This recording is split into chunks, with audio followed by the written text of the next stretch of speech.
ఎన్నో అవమానాలు పడి ఈ ప్రభుత్వాన్ని తెచ్చుకున్నారు. గత ప్రభుత్వంతో పోరాడాం. ఆ పోరాట ఫలితమే ఈరోజు ఈ ఎన్డీఏ గవర్నమెంట్. మనందరికీ, ఈ రాష్ట్ర ప్రజలకి అదృష్టం ఏంటంటే చంద్రబాబు నాయుడు గారు మనకు ముఖ్యమంత్రి కావడం, అలాగనే ఆయనకు తోడుగా పవన్ కళ్యాణ్ గారు ఉండడం, కేంద్రంలో బీజేపీ ప్రభుత్వం ఉండడం, ఇక్కడ మొత్తం కలిసి ఒక ఎన్డీఏగా మనం అందరం కలిసి ఈరోజు డబుల్ ఇంజన్ సర్కార్తో ముందుకు పోతున్నాం. ఒక్కసారి మీరు ఆలోచించండి, ఈ రాష్ట్రంలో మన ప్రభుత్వం వచ్చినప్పటికీ ఖజానా ఖాళీ, దివాలా తీసేశారు. 10 లక్షల కోట్లు అప్పులతో మనకి రాష్ట్రం ఇచ్చారు. విధ్వంసం అయిపోయింది. విధ్వంసం నుంచి ఈరోజు మనం అభివృద్ధిలోకి వచ్చాం. నమ్మకం లేనటువంటి పరిస్థితి నుంచి ఈరోజు ప్రజల్లో నమ్మకం కలిగించే పరిస్థితికి వచ్చాం. ఇది మామూలుగా ప్రజల్లో నమ్మకం కలగాలంటే అంత ఈజీ కాదు. ఎందుకు మన రాష్ట్రంలో పెట్టుబడులు పెట్టడానికి ఎవరు రాలేదంటే, గత ప్రభుత్వం ఎవరైనా వ్యాపారాలు చేయాలంటే ఆ వ్యాపారాల్లో భాగాలు అడిగేవారు. అందుకోసమే వేల కోట్ల పెట్టుబడులు మన రాష్ట్రం నుంచి వెళ్ళిపోయాయి. ఎవరైనా మన రాష్ట్రంలో పెట్టుబడి పెట్టాలంటే భయపడే పరిస్థితి. ఎందుకంటే మనలాగా 4-5 సంవత్సరాలు ప్రభుత్వాలు కాదు. ఒక వ్యాపారం చేయాలంటే, ఒక ఇన్వెస్ట్మెంట్ చేసినప్పుడు 10 సంవత్సరాలు 15 సంవత్సరాలు లేనిదే వాళ్ళకు బ్రేక్ ఈవెన్ కాదు. మనం రాగానే వాళ్ళని పెట్టంగానే బెదిరించేసి వాళ్ళొక్క కంపెనీల్లో ఆస్తులు మనకు సగభాగం ఇవ్వమంటే ఎవరుంటారు? అందరూ వెళ్ళిపోయారు. మనకు రామాయపట్నంలో 25,000 కోట్ల రూపాయలతో ఏషియన్ పేపర్ మిల్స్ వచ్చింది. ఎక్కడికి వెళ్ళిపోయింది?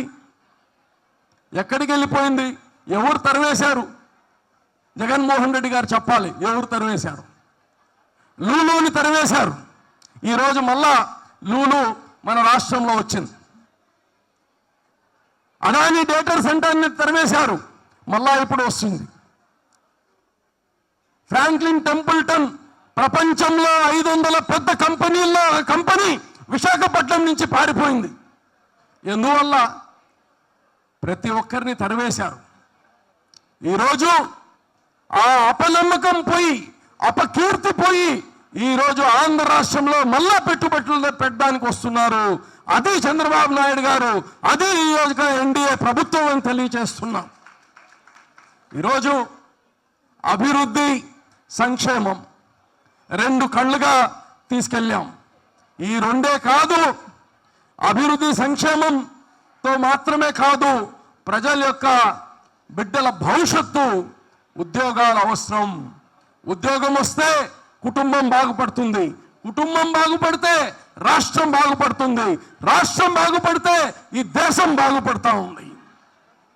ఈరోజు ఉద్యోగాలు రావాలంటే పెట్టుబడులు రావాలి.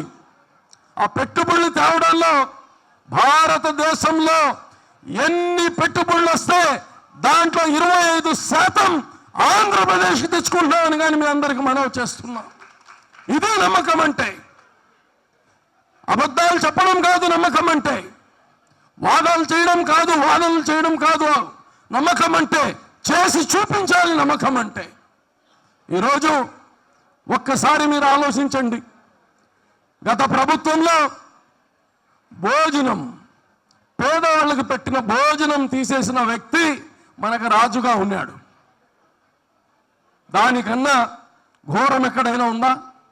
పేదల కోసం, రైతు కూలీల కోసం పెట్టారు అన్న క్యాంటీన్, రైతుల కోసం పెట్టారు, స్కూల్ బిడ్డల కోసం పెట్టారు, ఆటో డ్రైవర్లు, చిన్న చిన్న కార్మికుల కోసం పెట్టారు ఈ యొక్క అన్న క్యాంటీన్. ఈ అన్నా క్యాంటీన్ తీయడానికి ఈ భూమి పైన ఎవరికి మనసు రాదు. ఎంత కఠినంగా ఉండే మనసోడు కానీ అన్నా క్యాంటీన్ తీలేడు. అటువంటిది ఆ అన్నా క్యాంటీన్ తీసేశారు. మళ్ళా మనం చెప్పినట్టుగా ఎలక్షన్ ముందు చెప్పినట్టుగా వచ్చిన తర్వాత అన్నా క్యాంటీన్ పెట్టి ఈరోజు పేదవాళ్ళకి ఈరోజు భోజనం పెడుతున్నాం 5 రూపాయలు కానీ మీ అందరికి మనం చేస్తున్నాం. ఈరోజు భోజనం పెట్టలేని వాడు ఈ రాష్ట్ర బిడ్డల భవిష్యత్తు బాగా చేస్తారా? ఒక్కసారి ప్రశ్నించుకోండి. ఇది భోజనం పెట్టడం కాదు, తీసేసినవాడు, పెట్టినవాడు కాదు, తీసేసినవాడు ఈ రాష్ట్ర బిడ్డల భవిష్యత్తు బాగా చేయగలుగుతాడా?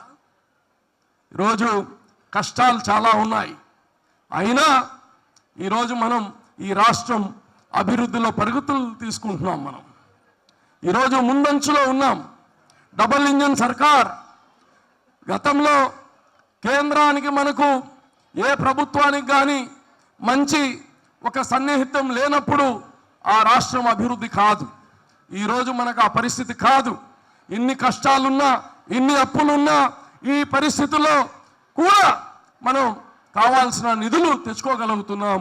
అది ఈ యొక్క ఎన్డీఏతో మనం కలిసిన దానికి వచ్చిన అడ్వాంటేజ్ అని కానీ మీ అందరికీ తెలియచేస్తూ ఈరోజు ఒకసారి నెల్లూరు గురించి చెప్పాలి.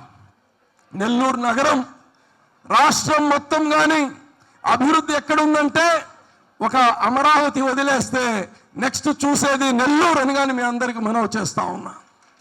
డబ్బులు లేకపోయినా ఎన్ని కష్టాలున్నా నారాయణ సార్ నెల్లూరు అంటే వడ్డించేవాడు మనవాడు ఉంటే ఎక్కడైనా మనం పరిగెత్తాల్సిన అవసరం లేనట్టు నెల్లూరులో ఈ నగరానికి, నెల్లూరు జిల్లాకి ఎక్కడ లేని ఒక అదృష్టం ఏంటంటే నారాయణ గారు మనకు మంత్రిగా ఉండడం. ఈరోజు నేను చూస్తున్నా రాజకీయాలకు ముందు, ఎన్నికలకు ముందు చాలా ప్రేమ చూపిస్తారు, చాలా మీ పైన ఆప్యాయత చూపిస్తారు, చాలా నమ్మకాలు ఇస్తారు, చాలా వాగ్దానాలు చేస్తారు. అయితే ప్రత్యేకం నారాయణ గారు ఎన్నికల తర్వాత ఎలక్షన్స్ రిజల్ట్స్ రాకముందు నేను గెలిచినా ఓడినా నా కోసం ఎన్నికల్లో పనిచేసిన మన తెలుగుదేశం పార్టీ కార్యకర్తల కోసం ప్రతి సంవత్సరం 5 కోట్ల రూపాయలు నా బిడ్డలచే కష్టాజీతం ఇస్తామని చెప్పిన వ్యక్తి నారాయణ గారు. ఈరోజు మనం చూస్తున్నాం